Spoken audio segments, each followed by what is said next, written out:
A millionaire composer returns home unexpectedly after a long business trip, but the scene that unfolds before him is alarming. His stepmother is berating and screaming intensely at his 6-year-old daughter. However, the revelation that follows, exposed by the housekeeper, leaves him in a state of complete shock and brings him to his knees.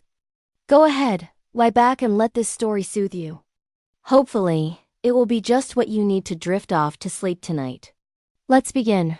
What city are you watching this video from, and what time is it? By the way, if you're enjoying my videos, I'd be so happy if you could subscribe to my channel and like this video. Dawn cast a thin layer of mist over the surface of Lake Claire. Inside the Ramsey estate, the sound of a piano floated through the air clear, but disjointed, much like the mind of the one playing it. Lucas Ramsey sat before the antique instrument, his gaze vacant as his fingers traced the ivory keys. A world-renowned composer, he seemed to have long lost the genuine rhythm within his own heart. Each note touched the air, then dissolved, leaving a lingering silence that felt like a deep sigh. Elise, 6 years old, huddled by the window frame, clutching a crayon drawing of 3 people: her father, her mother, and herself. Her mother, a brilliant violinist, had passed away when Elise was only 2. The mansion, once filled with the resonant music of her mother's instrument, now held only her father's playing, which sounded heavy and adrift. The little girl watched him, her eyes clouded with a nameless longing. The door swung open, and Marcella Durant entered with a firm stride, her posture rigid. Her black silk dress barely whispered against the carpet. Once Lucas's artistic manager, she was now his second wife. Her perfume diffused through the air like a declaration of authority. That new concerto is simply wonderful, Lucas, she said softly, adjusting his collar. Lucas nodded slightly, offering a faint smile. Elise watched the interaction, feeling a sharp pang in her chest. She couldn't understand why that simple touch made the atmosphere in the room feel so much colder. At breakfast, the table gleamed, yet silence prevailed. Marcella spoke up. Lucas, you received a call from Vienna. The organizers are requesting you fly out earlier than planned to prepare for the international concert. Marcella watched him, her lips curved in an expression half encouraging, half self-satisfied. You really should go. They need you, she said, serving him tea. Elise put down her spoon and looked up. Are you leaving again, Daddy? Lucas stroked her head, his voice soft. Only for a few days, sweetheart. As he went up to pack, Marcella stood, her eyes changing completely. From now on, we have a new rule. No going up to your father's studio without my specific consent. Elise didn't answer. She only nodded. But her eyes followed her father's every step up the stairs, as if she feared losing a vital piece of light in that house. That night, with his suitcase packed, Lucas leaned down and kissed his daughter's forehead. I'll be back soon, Elise. Be obedient to Marcella, okay? Elise whispered. Can I compose music like Mommy did, Daddy? He paused. A sad smile appeared on his face, but there was no answer. The car pulled away from the mansion, the red taillights slowly disappearing behind the row of pine trees. On the second-floor balcony, Marcella stood watching. The wind slightly stirred her hair, her lips pressed into a thin line. Soon it will be my turn to be on that stage, she murmured. The next day, there was no music and no soft voices. Marcella began to run the house as if it were her own stage. She drew the curtains and rearranged every item. Elise sat on a chair, feet dangling, holding a pencil. Straighten your posture, Marcella ordered. No talking when adults are eating. No running. No humming. Understood? Elise answered quietly. Yes, ma'am. Yes, Marcella. Evelyn, the longtime housekeeper who had cared for Elise since she was a toddler, stood in the kitchen doorway, watching the scene with a heavy heart. Ma'am, the child is only 6 years old, she said softly, but Marcella didn't turn around. The younger they are, the easier they are to mold. In the afternoon, Elise slipped away to the edge of Lake Claire. The wind swept through her fine hair. She let a leaf float on the water's surface, a game her mother had once taught her. If the leaf goes to the middle of the lake, it means your wish will come true. The leaf spun gently, drifting away. Elise sketched a small smile. But just a second later, the sound of high heels echoed on the path. Marcella grabbed the girl's arm and pulled her sharply. What do you think you're doing? I was just playing. No one needs a dreamer. Do you have any idea how much effort it costs me to maintain this reputation? And you tarnish it every day. Her voice was sharp like a knife cutting the air. Elise lowered her head, tears running down her chin, staining her pale little wrist that was tightly gripped. When Marcella let go, the young skin showed a clear reddish mark. That night, Lucas made a video call from his hotel in Vienna. The screen lit up, his voice warm. Daddy, my love, how was your day? Elise forced a smile. I'm fine, Daddy. Behind her, Marcella leaned against the doorframe, her eyes supervising. She is doing very well, she interrupted. She's studying hard, Lucas. Lucas didn't notice the strange lack of vitality in his daughter's voice. He only saw that her little face looked thinner, her eyes slightly shadowed. I'll be home soon, I promise. The screen went dark. Elise stood still for a long time, looking at her reflection in the darkened glass. Late at night, the wind howled through the hallway. Elise's door slammed shut. The stepmother had secured the deadbolt from the outside. Inside the room, Elise curled up, holding the picture that had been torn in two. One half showed her father's face, the other the faint shadow of her mother. But outside, Marcella's footsteps faded down the stairs. Cold and steady like a metronome counting time. As Lake Claire reflected the early moonlight. The Ramsey mansion was swallowed by silence. The next morning, a dense fog enveloped Lake Claire. Inside the mansion, the wind chime on the porch tinkled softly in the stillness. Evelyn was the first to notice something was wrong. The back door was wide open, and small muddy footprints led toward the path that went to the cemetery by the lake. She called out for Elise loudly, but there was no answer. Worry made her hands shake, and her flowered apron fell to the tiled floor. Outside, Elise ran past clusters of white daisies clutching her old worn doll. The dawn mist was freezing, but the girls saw nothing but the dim light leading toward the cemetery. Beneath the old sycamore tree, the headstone engraved with her mother's name lay peacefully. Elise knelt, placing the unfinished drawing of her mother upon it. The pencil lines were smudged, the blue watercolor faded by the dew. Mommy, I miss you so much, she whispered, her voice trembling. The sound of a car engine faded with the wind. A dark sedan pulled up by the road. The door opened, and Marcella stepped out. She looked around, her eyes full of a mixture of fury and fear, not fear for the girl's disappearance, but fear that the scandal would reach the press. She took a deep breath, her heels sinking into the soaked earth. Elise! Her voice shouted, echoing between the rows of headstones. Elise shuddered, hugging her doll tight, shrinking away. Marcella grabbed the girl's arm, yanking her to her feet. The daughter of a famous musician, looking like a street urchin. How many times have I spoken to you about the honor and image of this family, huh? Every word she uttered was like a whiplash cutting through the air.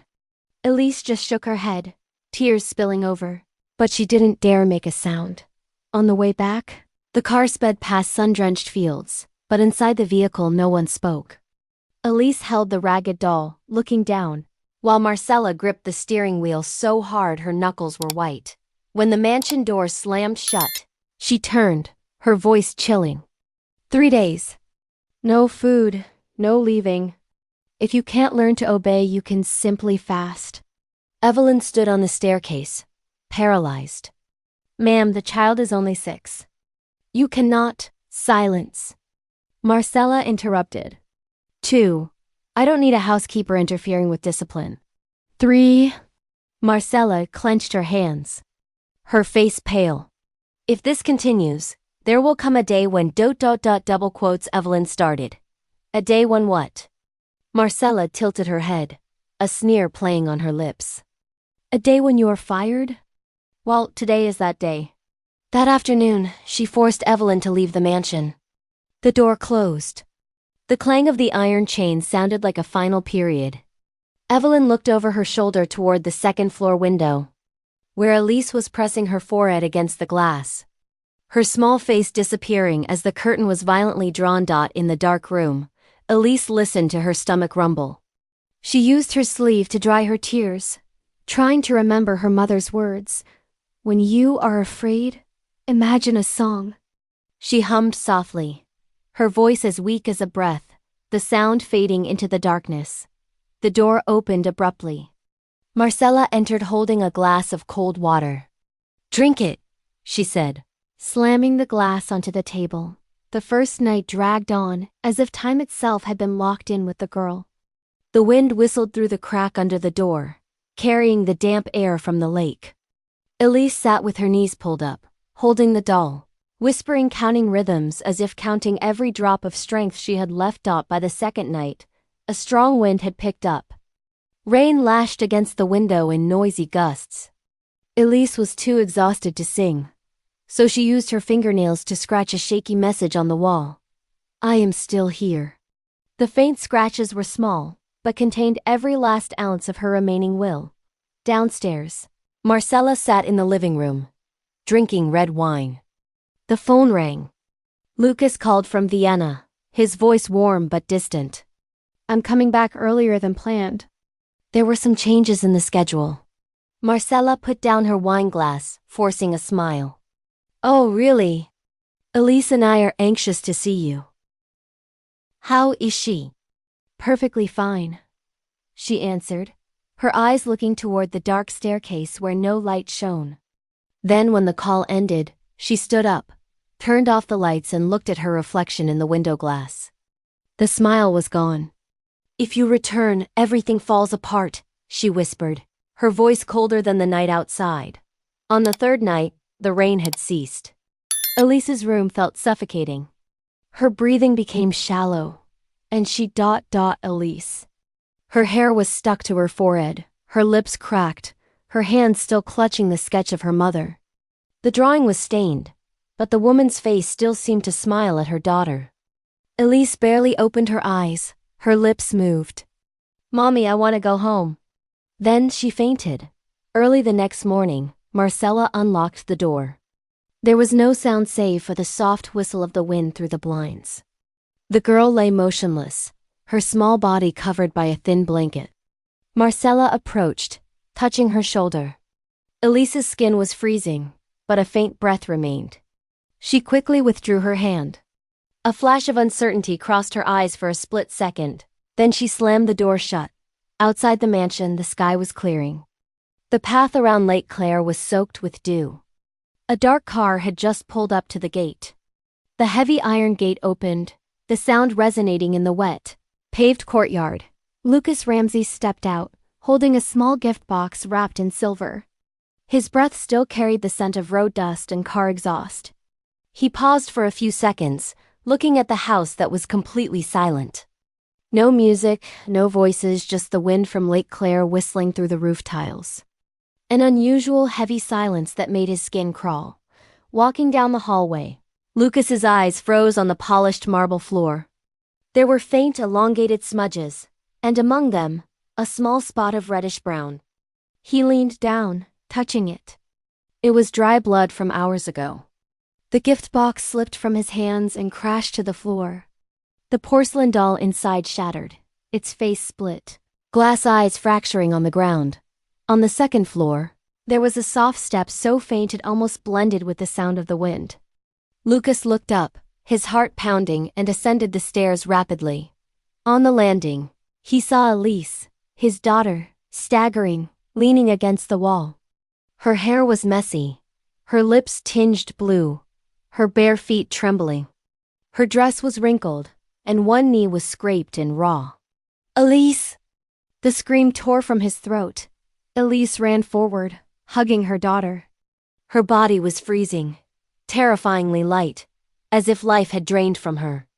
Elise tried to open her eyes, but could only utter a tiny, weak whisper. Behind him rang the uniform cold click of high heels. Marcella appeared at the end of the hallway, her posture straight, her face chillingly serene. "You returned early," she said, her voice light as the breeze. yet every word cut like a blade. I was just teaching your daughter how to feel fear. Lucas turned, his eyes ignited. What did you just say? You heard me.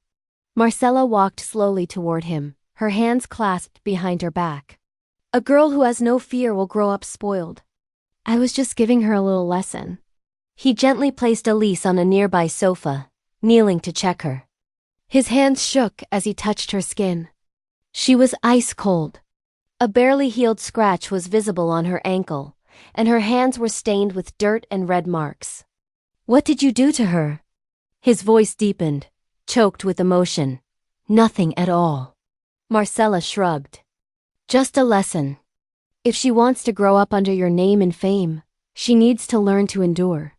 Lucas stood up, his face completely white, his eyes sunken, seemingly holding back a tidal wave of fury inside. You call that discipline?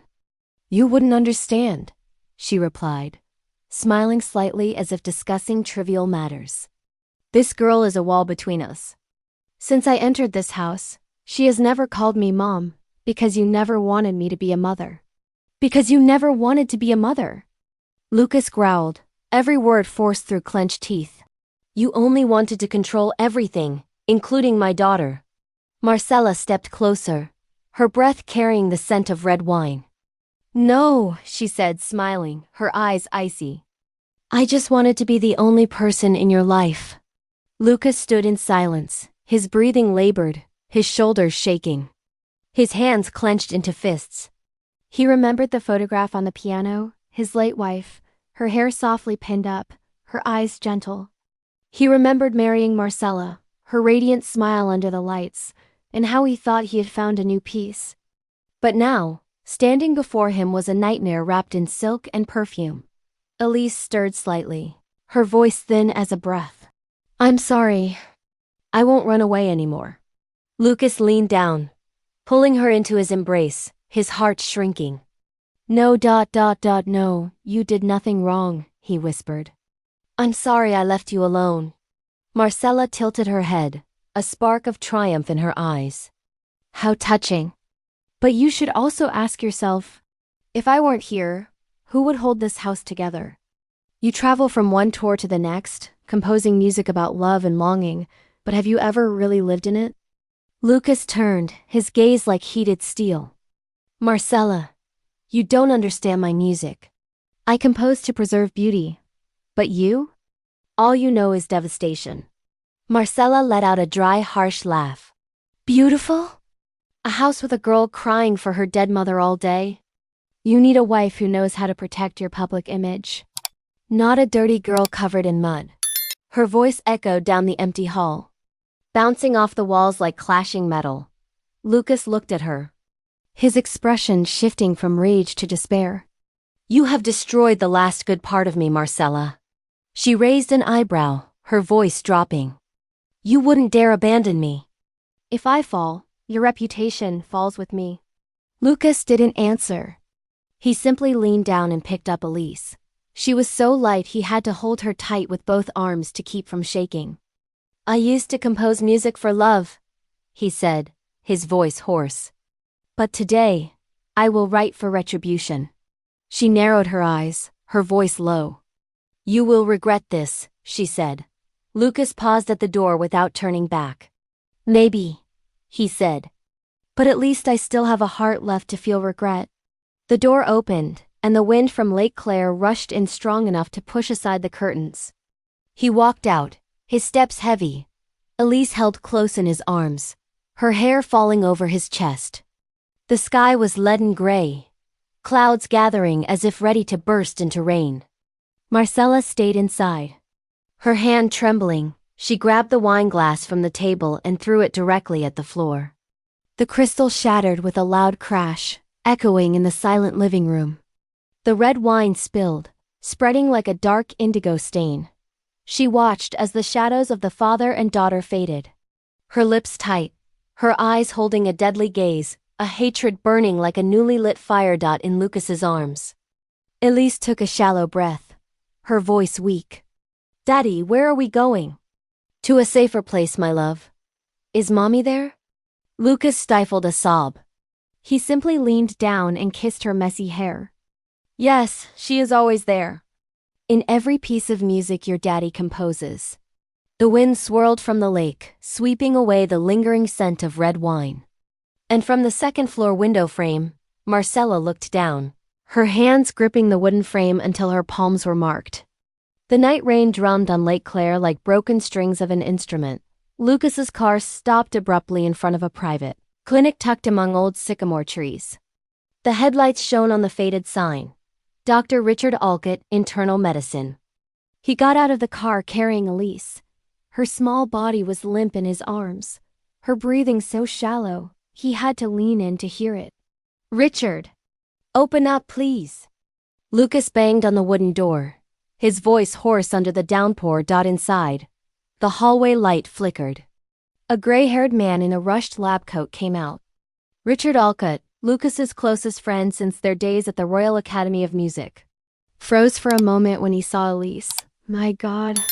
He quickly took the girl, signaling Lucas to follow him. The exam room was bright. Elise was placed on the emergency bed, covered completely by a blanket. Richard checked her pulse, took her temperature, and shook his head. Nothing life-threatening, but the child is severely exhausted. Low blood sugar, dehydration, and prolonged stress. He turned to Lucas. She wasn't just hungry. She was terrified, Lucas. Lucas collapsed into a chair, his hands clasped tightly. The white light reflected off his pale face, his eyes empty like someone who had lost their way. Richard tucked Elise in, then spoke softly. You have to report this, Lucas. This is more than simple mistreatment. It's a felony. The door flew open, and Evelyn appeared, soaked by the rain, clutching a cloth bag. She trembled when she saw Elise sleeping, her lips blue. I heard the news. I knew this day would come. Evelyn pulled a small voice recorder from her bag and placed it on the table. I kept this since the night I was fired. I had it in my apron pocket. Richard pressed the play button. Marcella's voice resonated from the small speaker, every word loud and clear.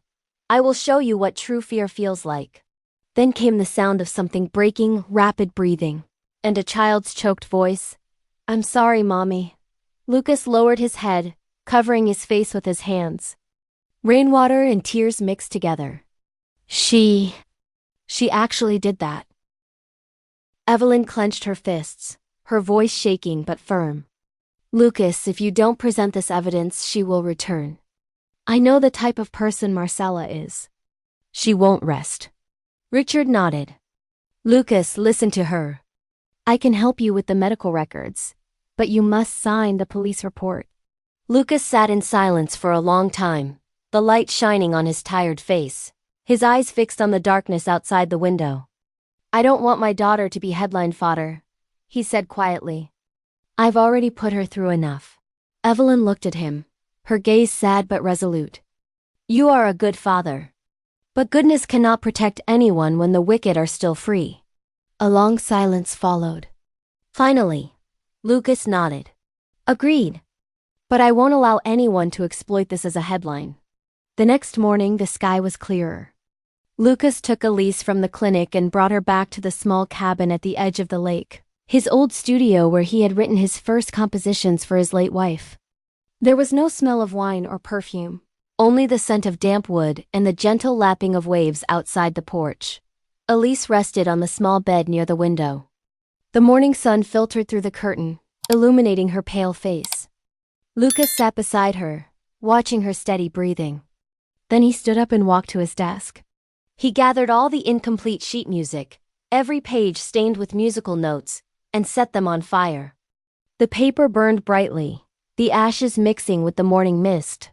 He saved only one stack of papers, the unfinished symphony he was composing for his wife. In the afternoon, a mail carrier knocked.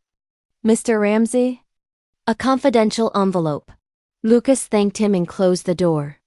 At the table, he opened the envelope. Inside was a single printed sheet with a line in bold in the center, written in an old typewriter font. You will both pay for leaving me behind. Lucas gripped the paper tightly.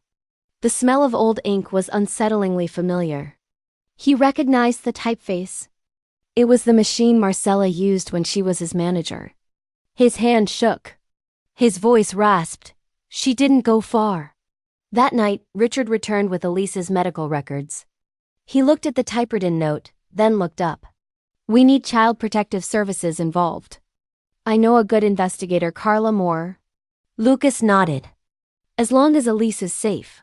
The next morning, Carla arrived. She was a woman in her mid-30s wearing a long trench coat, her eyes sharp and focused. The atmosphere between the three was tense, devoid of pleasantries. Carla opened her notebook. Tell me everything from the beginning, she said. Her voice calm. Lucas recounted the entire story. From Marcella's subtle changes, the days of his business trips, to the moment he first saw the indigo stain on the floor.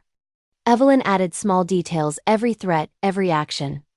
Carla meticulously noted every line. When they finished, she took the note from the envelope and examined it closely under a magnifying glass. She pointed to the right corner. This typography has a distinctive flaw. The R key is slightly skewed to the left. In Marcella Durant's old management records, all memos have this exact mark. It means she is still close, and she could be watching both of you. Evelyn shuddered. My God. Lucas looked out the window. Lake Claire reflected the gray sky. He said softly, if she is still close, I won't let it happen again. Carla closed her notebook, her voice resolute. I will organize surveillance near this area. But you must be careful. Someone like her doesn't leave without getting what she wants. At nightfall, Elise woke up, weak but conscious. When she saw Lucas, she offered a faint smile. Daddy, where are we? In our home, he answered, holding her hand. Our home has music. Lucas paused, then nodded. It will have it again, once you are better. That night, Richard left first, and Evelyn prepared oatmeal. Carla stayed a while to check the perimeter. She stood on the porch, looking at the dark lake. The night wind blew hard, carrying chilling moisture. Suddenly, in the distance, a flash of light headlights of a dark car parked across the road flickered for just a second. Then went dark. Carla stood motionless, her eyes fixed on the spot. Her hand subtly touching the protection piece hidden inside her coat. When she turned around, Lucas's door was slightly ajar.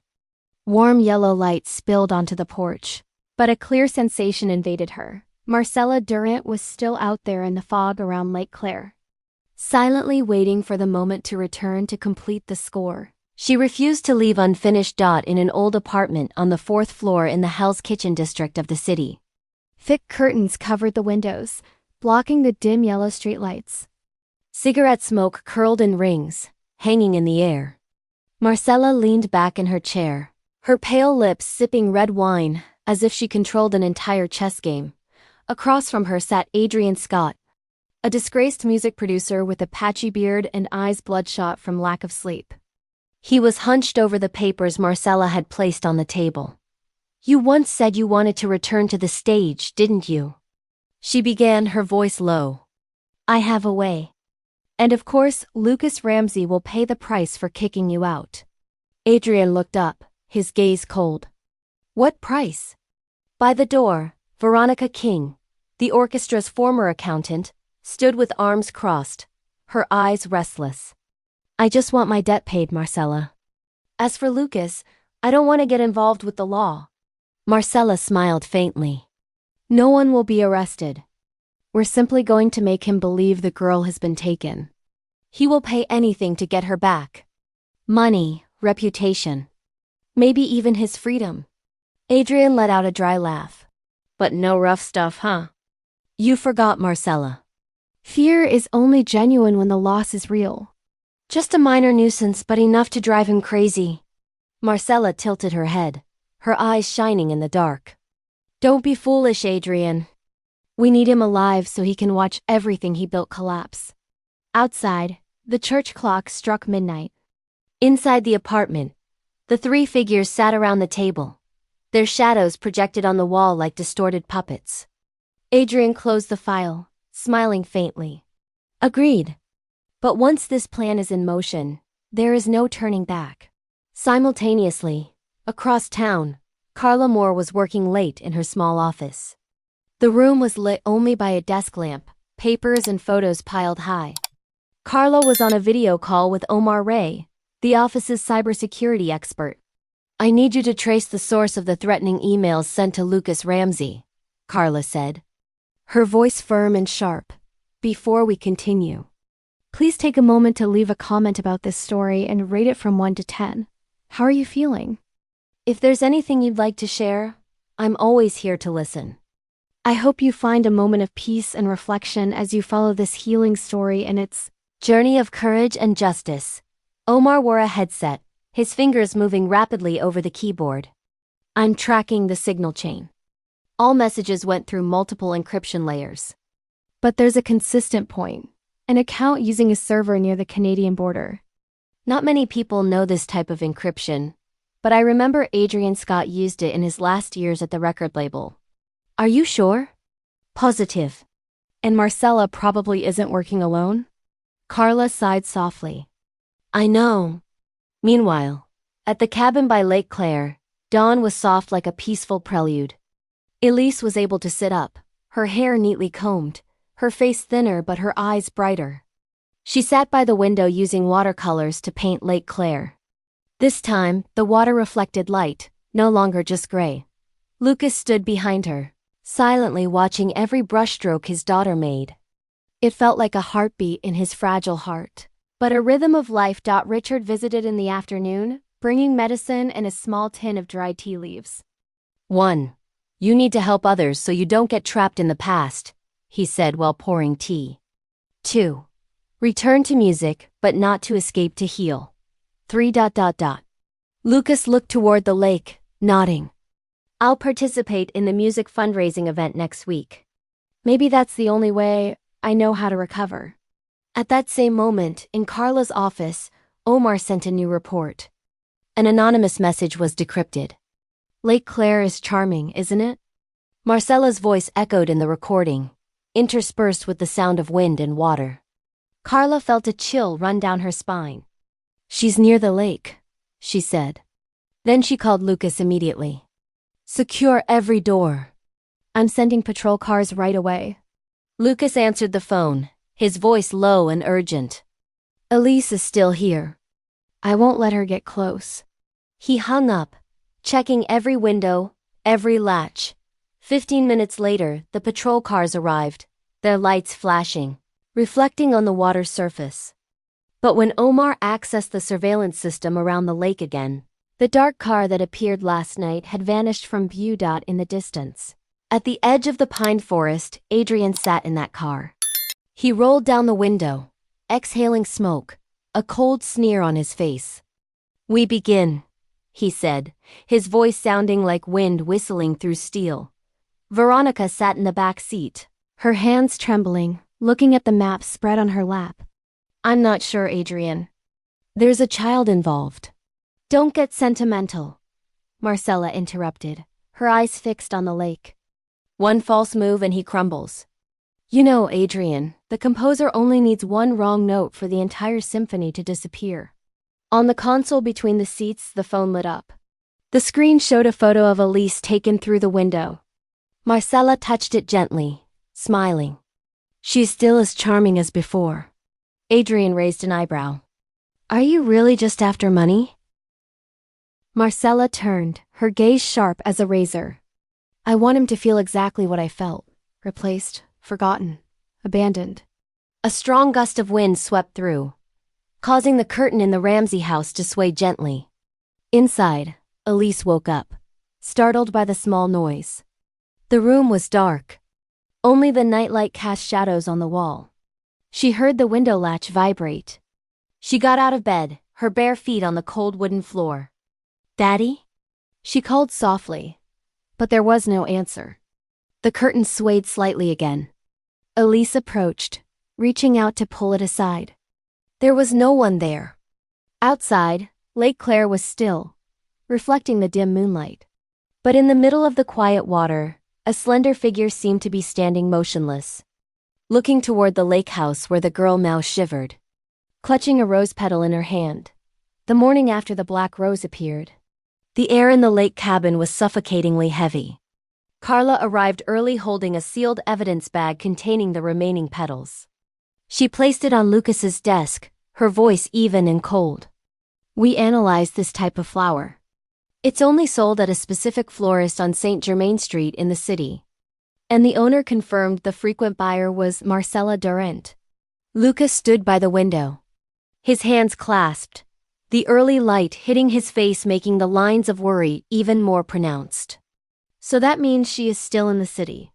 Omar continued, his eyes never leaving his laptop. Not only that, I tracked the shipping route of the package containing the flower. The sender used the pseudonym M. Durant and paid via ghost account. But the voice recognition system shows the confirmation code was read by the same tone as Marcella's voice. She clearly wants us to know she's still in control. Carla closed her notebook. She's provoking you. And the most dangerous part is she knows exactly how you will react, Lucas. Lucas looked up, his eyes darkened. Carla, if she touches Elise one more time, you will ruin everything if you let emotion take the lead. Carla interrupted, her voice serious. I need you to cooperate. No acting on your own. In the corner of the room, Elise sat on a chair holding her repaired doll. She watched the adults discuss, then asked softly, Daddy, are they going to try to take me again? Lucas stopped, walked over, and crouched to her level. No, no one is going to hurt you again. I promise. I don't want anyone to lock my room door again, Elise said quietly, her voice trembling. I'm so scared of the dark. The words stopped Lucas. He couldn't speak. He only reached out to stroke her hair. In his eyes was a quiet, deep pain, a father who once thought he was protecting his daughter by keeping distance, only to realize that distance generated fear. In the afternoon, Carla returned with a plan. Today, if we want to end this, we need to flush them out. I propose a counterintelligence plan. Create a vulnerability. Make them believe the Ramsey house is no longer protected. Lucas, you and your daughter will leave temporarily for a few hours, and we will watch from afar. Lucas looked at the plan in silence for a long moment. If you believe this is the only way. It is the safest way. Carla replied. At the same time. In the old apartment in the city, Marcella sat at a table.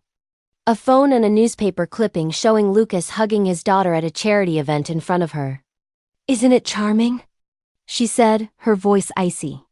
They look so happy, don't they? Adrian sat across from her, opening his laptop and smirking. Happiness is fragile. All it takes is a message.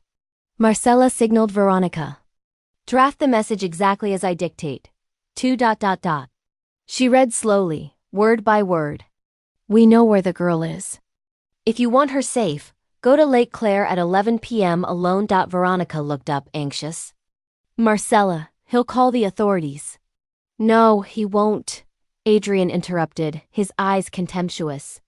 Good parents always believe they can save everything. Marcella smiled. And that is the fatal weakness. That night, the message was sent. When Lucas's phone vibrated, he was sitting by Elise's bed reading her a story. The screen displayed the cold message along with the black rose emoji. Carla received the alert immediately and rushed over.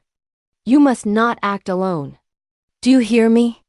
Lucas stood up, his eyes still fixed on the message. If I don't go, they'll think I don't care. I have to go. Lucas! Carla shouted, but he only turned around, his voice heavy as stone. I won't let my daughter feel fear again. That night, the wind howled fiercely, churning the surface of Lake Claire. Streetlights flickered, reflecting on the water like shards of broken glass. Lucas walked slowly along the path by the lake, his long coat swaying with the wind. He stopped when he saw a figure waiting in the distance. Adrian Scott. Adrian held up a phone, its screen dimly lit. The image displayed was Elise sleeping on a sofa in an unknown room. One more step, said Adrian, his voice cold as stone, and your symphony ends. Goodbye. Lucas clenched his fists, struggling to stay calm. Where is she? Not so fast. You'll see her very soon. But first, I want to hear you say, I'm sorry. Sorry? Adrian felt the hate burning in his eyes. You ruined me, Lucas. One word and the girl is safe. From the distance, Carla and Omar watched through binoculars, holding their breath. Omar whispered into his radio, hold position. Containment team, prepare to move in. Richard waited in the ambulance, the door open. He checked his watch, his hand shaking slightly. Just a few more minutes. Lucas looked at Adrian, then spoke slowly. You don't need me to say sorry. You need me to have fear. But I have run out of fear. Adrian laughed, holding the phone higher. Then congratulations. You're going to see your final performance. Just as he was about to press the button, Carla gave the signal. The tactical team burst in from two directions. Flashlight beams shone, and shouts were heard. Police! Drop the device! But at that exact moment, from the opposite direction, the sound of breaking glass resonated from the lake cabin. The alarm system wailed, red lights immediately starting to flash. Omar lunged forward, screaming into his radio. They split the target. One group at the lake, another breaking into the house. Lucas turned around, his eyes full of panic. Elise! He ran back toward the lakeside path, crunching on gravel and water while the alarm continued to ring through the night. His heart beat violently. Every breath tore at his chest.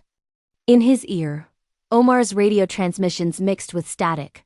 Keep him at the lake for 5 minutes. We are closing in. But Lucas didn't listen. In his mind, there was only one desperate call, Elise. Inside the house, a second-floor window shattered, and shards of glass tinkled onto the wooden floor. Elise woke with a start, her eyes still heavy with sleep. Before she could comprehend what was happening, two shadowy figures burst into the room. One in a mask grabbed her roughly, pulling her from the bed. Quiet, he hissed, his large hand covering the girl's mouth. Elise struggled, tears spilling down her cheeks. Carla, at the lake scene, had the small alarm signal flashing red in her earpiece. She immediately ordered, Team 2, split up. Secure the minor. I repeat, priority is to secure the child. Lucas reached the kitchen door, seeing Elise being dragged out. Elise! He screamed, then charged after them, ignoring the dense darkness. On the lakeside path, Omar had blocked the car's path. Stop! Stop! He shouted, but Adrian accelerated, crashing directly into the patrol car. The sound of the collision was deafening. Omar's car flipped on its side, lights flickering on and off in the smoke. Elise screamed, thrown against the seat. From the opposite direction, Carla appeared, her flashlight aimed directly at Adrian's face. Let the girl go! She shouted. The light blinded him, and his grip loosened momentarily. Elise seized the opportunity, twisting to free herself, running toward the grassy bank. Lucas arrived just then, catching his daughter in his arms. Both fell onto the wet earth beside the lake. Adrian roared, pulling out a sharp object, lunging forward, but Carla was faster. She tackled him, knocking the object from his hand. The two struggled, mud flying everywhere. Omar, despite being injured, managed to climb out of his car, raising his weapon, aiming it at Adrian. Stay down, he shouted, his voice hoarse in the cold night air. Police sirens converged rapidly. Blue and red lights shone on the lake, illuminating every raindrop. The tactical team burst in, securing Adrian tightly to the ground. She isn't finished yet. Adrian laughed hoarsely as he lay there panting. Marcella. From across the lake, Marcella watched the scene through her binoculars, her lips trembling, half furious, half fascinated. Idiot, she murmured. You were just a sour note in my composition. She turned and got into her car. The engine started, and the vehicle vanished into the night. Lucas hugged Elise tight. Her body was limp, her face pale. Daddy! She buried her face in his coat, gasping, her voice trembling. Daddy is here now. No one will take you away again. Elise opened her eyes weakly, whispering faintly, I heard music, Daddy. Like when Mommy was alive. Lucas choked up, holding her tighter, his tears mixing with the rain in her hair. Carla approached, signaling the officers to search the abandoned car nearby. Inside, they found several documents, maps, and a collection of yellowed sheet music. Richard stepped out of the ambulance, rushing over, kneeling beside the father and daughter. Elise? She's okay. Just fainted, he said softly, placing a gentle hand on Lucas's shoulder. You got here in time. Lucas said nothing, only looked toward the lake. The water reflected the blue and red lights of the patrol cars. But on the far edge, in the fading mist, he briefly saw a slender figure standing. Her hair blowing in the wind. Marcella. Lucas stood at the edge of the woods, his long coat flapping, his eyes fixed on the brightly lit house across the lake. He whispered softly, his voice sounding far away. It's not over. Then the shadow faded into the woods. The wind from the lake blew hard, rippling the water as if preparing for a new movement where Marcella's unfinished score still resonated. Somewhere in the night of Lake Claire. Dawn had just arrived. And Lake Claire was still covered in fog, but on the opposite shore, the entire Ramsey estate had become the epicenter of a crowd. The media swarmed like bees, cameras, microphones, and flashing lights in continuous bursts. The clamor of voices mixed with the sound of police sirens placing barriers. The private property sign was obscured by onlookers. Lucas carried Elise in his arms, his face tired but his eyes holding an unusual calm. Keep your head down, sweetheart, he whispered. Don't look at them. Elise nestled her face into her father's shoulder, clutching her old doll, her hair matted. The father and daughter quietly followed the back path leading to the rear of the house. Carla and Omar accompanied them, shielding them from the camera lenses.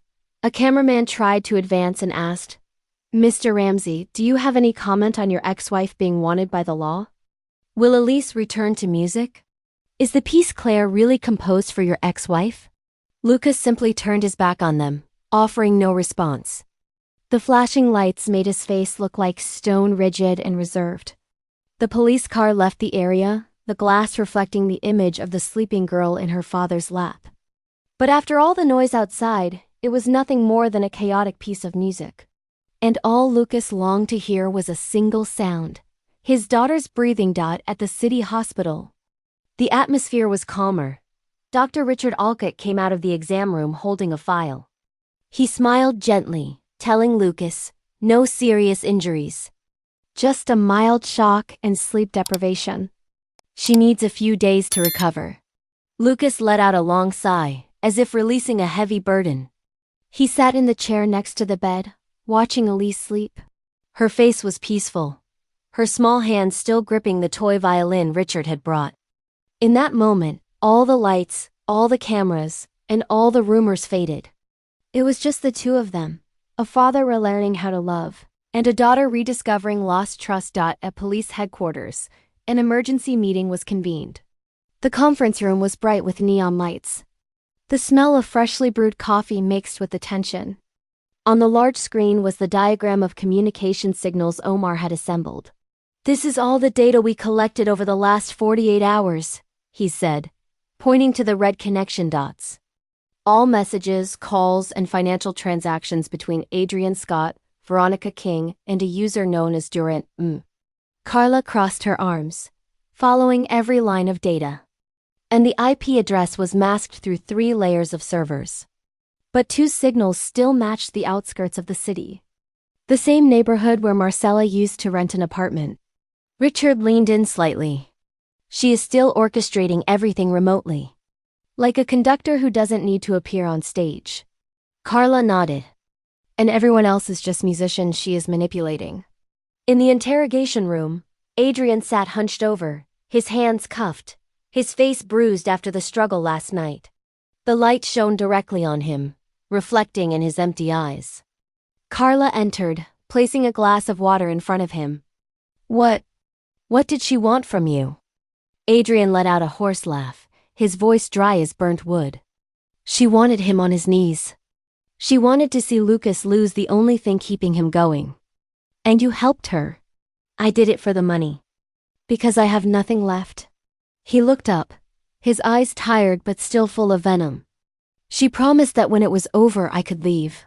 But I know Marcella. No one truly leaves her story. Carla didn't answer, only signaled Omar to stop the recording. Take him to the holding cell. At the same time, police raided Veronica King's apartment in the Chelsea area. The apartment was small and cluttered. On the table were falsified ledgers, pages of convoluted transfers. An investigator flipped to the final page and stopped. Chief, look at this. Carla looked down. An international bank statement. The initials, MD. Clearly visible in the sender field. Money had been transferred constantly for months. Marcella Durant, she said slowly. She was financing everything. Veronica was escorted to the station. As she walked down the hall, she turned to Carla, her voice shaking. I don't know where she went, I swear. It was all just a plan to get the money back. And you thought someone survives playing with Marcella? Carla retorted, her voice cold. That afternoon in the office, Omar entered with a new report. An international location warrant has been issued. Marcella... As of now, every border crossing has Marcella's photo. Carla nodded. Good. When she appears, we'll know. In the hallway, Lucas waited. He didn't enter the conference room. He just stood looking through the glass.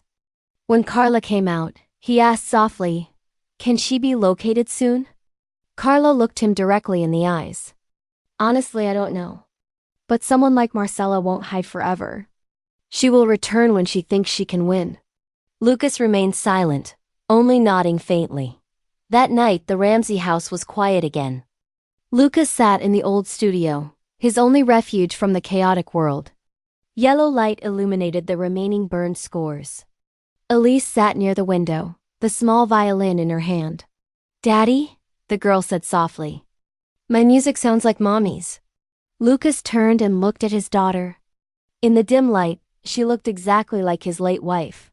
The eyes, the way she held the instrument, even the slight tilt of her head as she waited for an answer. He smiled, something rare in recent years. Yes, he said, placing his hand on her shoulder. But you play with your own heart, Elise, not with anyone else's. The girl nodded. Her eyes shone. A small sound emerged. The first note of the piece. The father and daughter continued writing together in the quiet night. Richard arrived late holding a sealed envelope. Lucas, this is the court summons. The trial for Adrian and Veronica will be in 10 days. They want you as a key witness. Lucas took it, nodding, his gaze heavy. I'll go. Carla was preparing files when her phone rang. An unknown number flashed on the screen. She hesitated, then answered. Go ahead. A woman's voice came through the line, low, elongating every syllable. If you think you can rewrite my story, Carla Moore, I won't let them finish it. Not until the final note has sounded. Carla stood up, her heart pounding. Marcella. The call cut off abruptly. Omar rushed in asking, What happened? She just called me. Trace it immediately. In the surveillance room, the screen lit up. Coordinates appeared. The signal source came from the outskirts of Albany. An abandoned cafe, said Omar, typing on the keyboard. It's been closed for 3 years. Carla grabbed her radio. Send the team immediately. Don't let her escape. 30 minutes later, police cars swarmed the location. Blue and red lights tracked the graffiti-covered walls. The cafe door was locked, but the glass was broken. An officer shined a flashlight inside. The room was empty. On the wall, under the beam of light, were clear lines written in red lipstick traced on the plaster. The final movement. Lights out. The wind sneaked through the broken door, lifting an old scrap of paper that stuck to an officer's boot. On the paper was Marcella's familiar handwriting, a sketch of Lake Claire, and in the center, heavily inked circle marking the Ramsey cabin. Carla stood still. She's coming back, she said softly, her voice sinking. And this time, she doesn't just want to finish the music. She wants to rewrite the whole history. After 4 days of searching the region, the police finally located Marcella Durant in an old warehouse near the central station. When she was surrounded, she offered no resistance. She only sat quietly in the dark, looking directly at the security camera with a faint smile. "It is time," she said, her voice steady. "My final movement is ready." From that moment, all evidence was fully assembled: communication maps, transfer accounts, notebooks, and the note signed MD. The investigation agency announced that the Claire case was officially ready for prosecution. A week later, the federal courthouse opened a public hearing, a case that attracted hundreds of reporters and thousands of online viewers.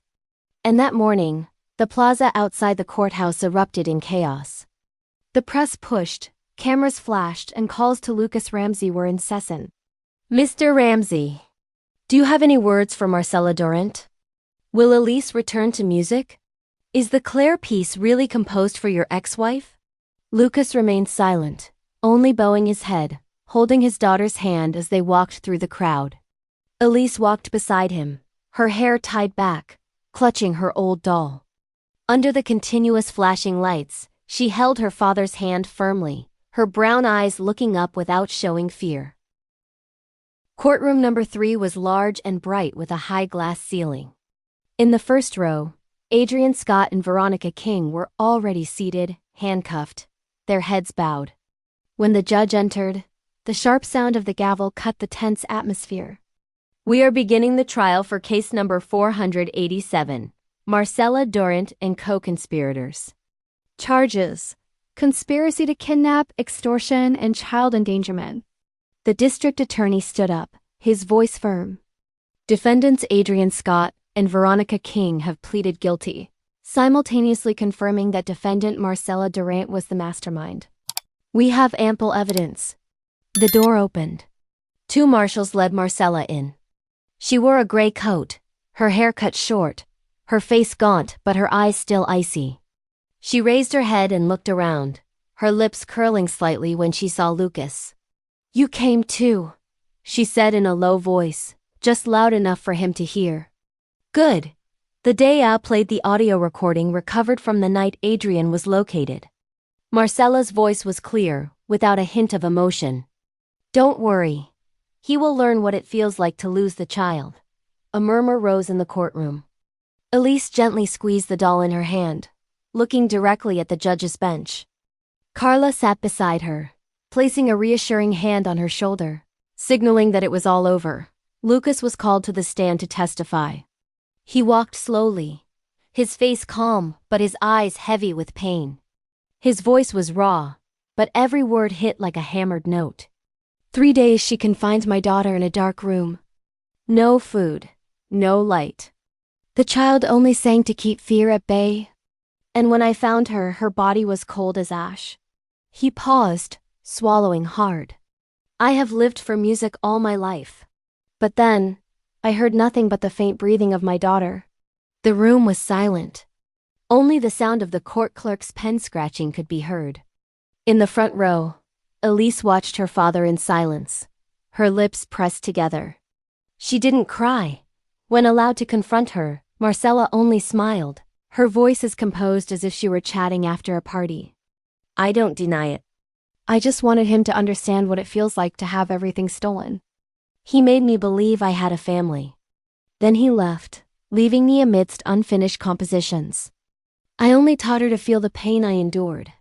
Lucas looked directly at her, not with anger, but with deep sadness. "You didn't teach me pain, Marcella. You only made me realize the value of what I never held tight enough: love." The DA presented a thick file along with physical evidence, international transfer accounts, the detailed kidnapping plot, and the sheet music titled "Third Movement, The Loss of the Child," with Marcella's handwritten signature at the bottom. Carla stood up, her voice clear. This was not just personal revenge.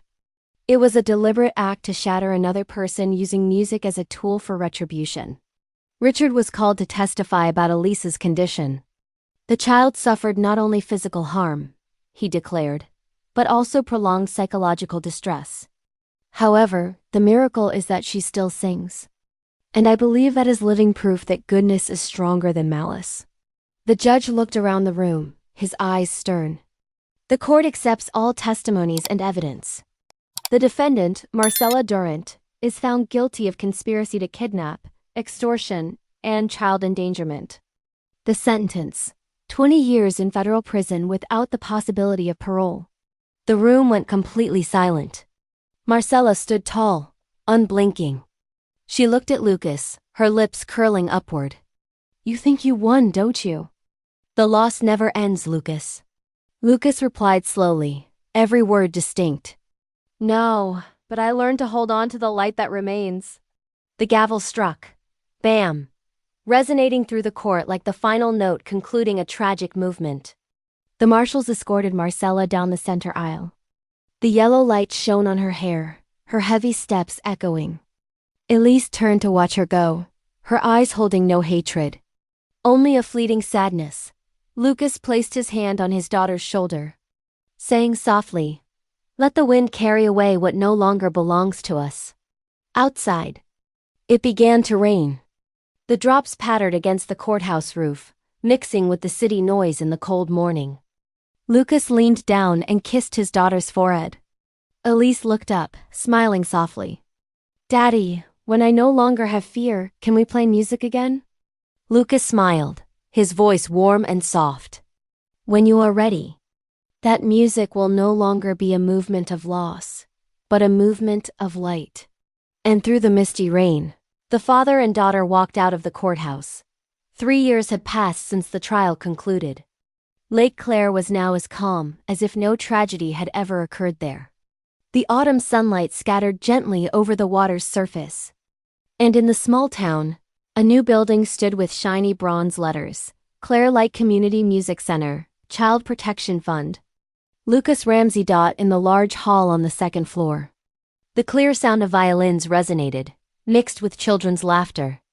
Elise, now 9 years old, stood among a group of young students, her hands gracefully directing the rhythm. "Softer now.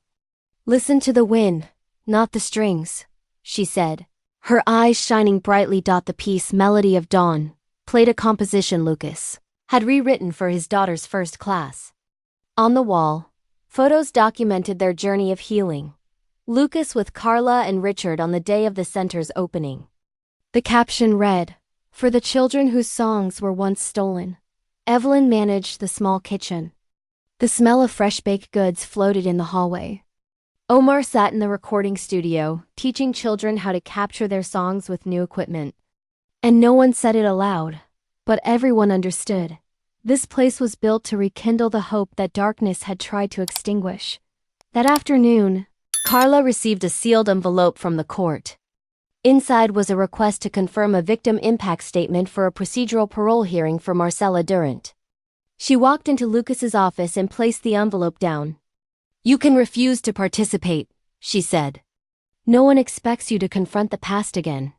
Lucas looked out the window where Elise was teaching the children how to handle their bows. His voice was low but composed. "I will go. Not for retribution, but for closure." The next day, he appeared before the parole board. The room was quiet. When asked if he opposed commuting Marcella's sentence, Lucas responded slowly. "She made me lose my music for a time. But thanks to that, I understand its value even more," he said. "I hold no resentment, but I also do not forget." An old judge nodded, his voice stern. "The court takes note of Mr. Ramsey's statement. The sentence remains unchanged." Marcella would continue to serve the full 20 years without parole. In the evening, Lucas and Elise walked along the lakeshore. The water reflected the bright yellow foliage of the trees. The girl reached out, touching the water lightly, and whispered, "Daddy, I'm not afraid of the water anymore." Lucas smiled, taking her hand. "Because we learned to navigate through fear, didn't we?" Elise nodded. A smile blossomed on her face, innocent, but firmer than before. That night, the center's first performance took place. The concert hall was brightly lit, seats filled. Lucas sat in the front row next to Richard and Carla, When the velvet curtain opened, Elise walked to the center of the stage, her violin in hand. She looked at her father, smiled, and began to play the Symphony of Light, the composition Lucas had written just for her. The sound resonated soft and clear, like the dawn over the lake. Each note carried the breath of the past, of loss, and of resurrection. When the final note faded, the auditorium was completely silent. Then, prolonged and ceaseless applause erupted. Lucas stood up, tears shining in his eyes, but his face full of pride. Today, after the performance, Elise wrote in her diary, "I heard Mommy's laughter in the music. Maybe she never left.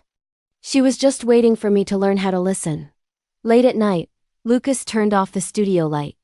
The silver moonlight shone on Lake Claire.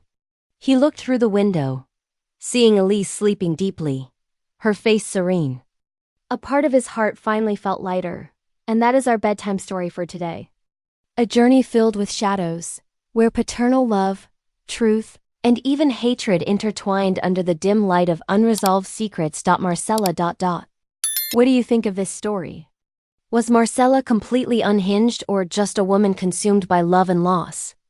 And Lucas, the father who navigated through his fear, will he be strong enough to protect Elise from the final movement Marcella left behind? Tell me which character impressed you the most.